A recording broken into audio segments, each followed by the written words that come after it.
I'm Andy Butler. This is Andy Butler from Hercules and Love Affair. And I live in Denver, Colorado, but I spent a long time in New York.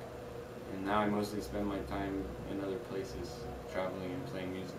I did a lot of DJing in Denver, Colorado. Did you? Mm-hmm. Really? Galvez Brothers.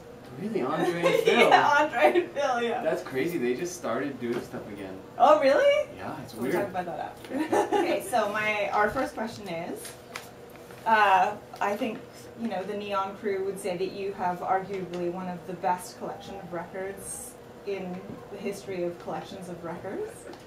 If some random child in the crowd tonight were to come up to you and say, how do I become like you, what would you tell them in terms of how to figure out where to get old music and the good old tunes? Like, where should they look? Well, I would have two suggestions. So my first suggestion would be try and track down some mixtapes from the classic old school DJs, you know, like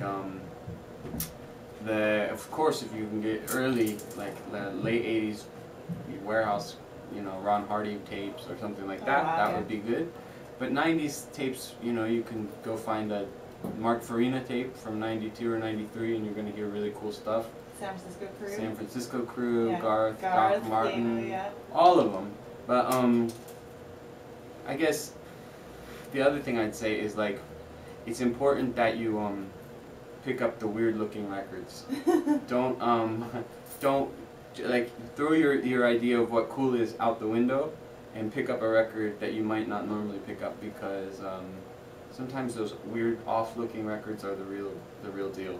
And you're also, then you start playing things that no one else is playing because people are overlooking them. So you have to follow your, you know, intuition and get a little wacky with it, but also listening to the old school masters is really important. Yeah, and it's also important to sort of bring back the point of actually listening to records as opposed to looking for things online, right? Yeah, I agree. That's for sure. I mean, like, to play stuff, I play a lot of CDs, but I burn all of my records to CD, just because it's hard to carry and they skip when I'm playing live, and it drives me crazy. Totally. Okay, question number 2.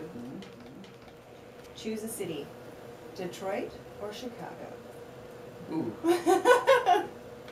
I say Chicago. Yeah? Yeah, I say Chicago. It's a little more playful, and like, I like acid.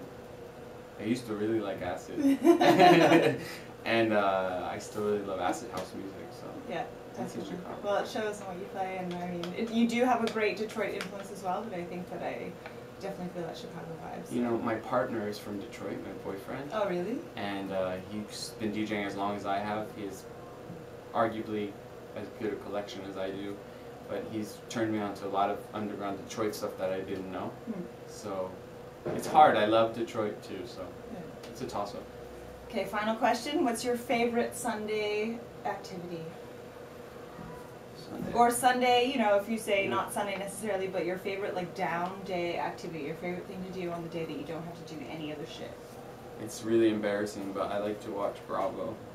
Oh, that's a good answer. I love that answer. Bravo TV. That's a lot of I watch The Real Housewives of Orange County a lot, and I just get involved in. I listen to other people's drama.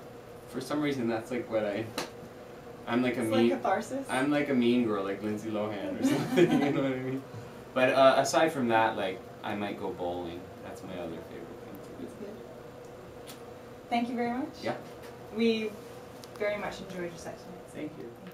Thank you.